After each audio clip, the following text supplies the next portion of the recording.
कुछ real estate investors और first time home buyer का एक कॉमन सा क्वेश्चन होता है कि एज एन इन्वेस्टर मैं किस प्रॉपर्टी में इन्वेस्ट करूं, एक अंडर कंस्ट्रक्शन प्रॉपर्टी में या फिर रेडी टू मूव इन में।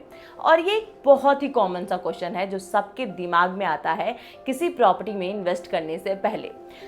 मैं आपको बता दूं, एक under construction property as compare to ready to move in वो आपको ज़्यादा बेनिफिट देता है, यानी कि ज़्यादा फायदा दिलाता है। अब आप सोच रहे होंगे वो कैसे, तो ये जानने के लिए आपको मेरे साथ वीडियो के एंड तक बने रहना पड़ेगा। सो हेलो एवरीवन, मेरा नाम है शिल्पी श्रीवास्तव और आप देख रहे हैं हमारा यूट्यूब चैनल के बायर्स क्लब। हम डालते हैं इस चैनल पे इंडिया के one of the best properties की वीडियो, चाहे वो कमर्शियल हो, चाहे वो रेजिडेंशियल हो, या फिर बात करनी हो किसी भी रियल एस्टेट टॉपिक की। तो आज के इस वीडियो में हम देखेंगे डिफरेंस एक अंडर कंस्ट्रक्शन प्रॉपर्टी और एक ready to move in property में। इन दोनों के बीच में कुछ मेजर डिफरेंस होते हैं जो आपको कहीं ज़्यादा फायदा दिला सकता है तो कहीं आपका बहुत ज़्यादा नुकसान भी हो सकता है। तो इन्वेस्ट करने से पहले हमारी इस वीडियो को ज़रूर चेक कीजिएगा।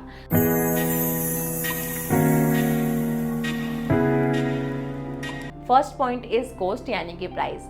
एक ready to move in property आपको बहुत महंगी पड़ती है as compare to under construction, और ये फ़र्क थोड़ा बहुत नहीं बल्कि 20 से 30% का होता है।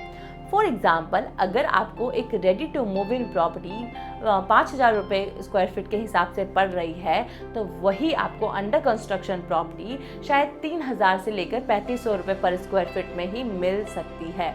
तो कितना डिफरेंस हो जाता है एक अंडर कंस्ट्रक्शन प्रॉपर्टी में इन्वेस्ट करना और एक रेडी टू मूव इन में जाना, यानी कि आप कॉस्ट देख सकते हो, कॉस्ट का कितना ज़्यादा डिफरेंस आ जाता है। सेकेंड पॉइंट इज़ रिस्क, कि आप कौन से प्रॉपर्टी में इन्वेस्ट करते हैं तो आपको ज़्यादा रिस्क होता है कि आपकी प्रॉपर्टी या फिर आपका पैसा डूब ना जाए। अगर मैं बात करूं तो एक ready to move in property में ना के बराबर रिस्क होता है, लेकिन अगर आपने वो सारे डॉक्यूमेंट्स चेक किए हैं, यानी कि जो फ्लैट आप ले रहे हैं, यानी कि जो प्रॉपर्टी आप बाय कर रहे हैं उसका OC, CC, जो प्रोजेक्ट है वो रेरा अप्रूव्ड है या नहीं है, ये सारे डॉक्यूमेंट्स अगर आप अच्छे से चेक करते हैं और वो सारे डॉक्यूमेंट्स अगर अवेलेबल हैं तो आपके रिस्क के चांसेस ना के बराबर होते हैं। वही अगर मैं अंडर कंस्ट्रक्शन प्रॉपर्टी की बात करूं तो 1 से 2 रिस्क होते हैं। फॉर एग्जांपल, अगर मान लीजिए बिल्डर के पास फंड नहीं है या फिर कोई लीगल इशू आ गया है, तो जो बिल्डर ने टाइम दिया है उस टाइम से पोजीशन लेट हो सकती है, यानी डिले हो सकती है। थोड़ा बहुत रिस्क होता है प्रोजेक्ट का डिले होने का, लेकिन अगर रेपुटेड बिल्डर है, अगर अच्छा बिल्डर है, तो आपको ये रिस्क भी 0% हो जाता है। चलिए आगे बात करते हैं थर्ड पॉइंट की, और थर्ड पॉइंट है रेट ऑफ रिटर्न्स। आपने बिजनेस का एक सिंपल सा रूल तो सुना ही होगा, जहां रिस्क ज़्यादा है वहां रिटर्न्स भी ज़्यादा मिलता है। जैसा कि मैंने आपको बताया, एक अंडर कंस्ट्रक्शन प्रॉपर्टी में रिस्क थोड़ा ज़्यादा होता है। अगर आप उसको थोड़ा इग्नोर करें तो आपको इसमें ज़्यादा से ज़्यादा हायर रिटर्न्स भी मिलता है। फॉर एग्जाम्पल, अगर मान लीजिए पोजीशन आने में 2 से 3 साल है, तो उसके बीच में आपका कैपिटल अप्रिसिएशन तो हो ही रहा है। उसके साथ साथ जब वो पोजीशन आ जाएगी उस प्रॉपर्टी की, तब उस प्रॉपर्टी के अंदर आपको 20 से 30% का जंप देखने को मिलेगा। या तो फिर आप पोजीशन के टाइम पे उसको सेल कर दीजिए, 20 से 30% का बेनिफिट ले लीजिए, या फिर आगे उस प्रॉपर्टी का बेनिफिट्स लेते रहिए। तो यही फायदा है एक अर्ली बर्ड का किसी प्रोजेक्ट में इन्वेस्ट करने का। लेकिन वहीं आप किसी ready to move in property में इन्वेस्ट करते हैं तो जो मार्केट रेट होगा, आप उस मार्केट रेट पे ही प्रॉपर्टी लीजिएगा, और धीरे धीरे जैसे जैसे उसका प्राइस बढ़ेगा आप बस उसी का बेनिफिट ले सकते हैं। बाकी कोई कैपिटल अप्रिसिएशन आपको ज़्यादा देखने को नहीं मिलेगा। तो यही फायदा है एक अंडर कंस्ट्रक्शन प्रॉपर्टी में इन्वेस्ट करने का।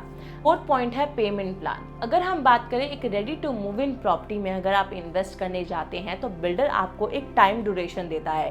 फॉर एग्जाम्पल 1 मंथ, 2 मंथ या कभी कभी 1 वीक, 2 वीक, इससे ज़्यादा टाइम नहीं होता है। उस टाइम ड्यूरेशन में आपको सारी पेमेंट्स करनी होती है जो प्रॉपर्टी आप बाय कर रहे हैं, या बाय कर रहे हैं। तो उस सिचुएशन में या तो आपके पास सारे पैसे होने चाहिए या फिर आपके पास लोन प्री अप्रूव्ड होना चाहिए। तो अगर आपके पास ये दोनों है तो ही आप इन्वेस्ट कर सकते हैं, क्योंकि आपके पास टाइम ड्यूरेशन बहुत कम होता है।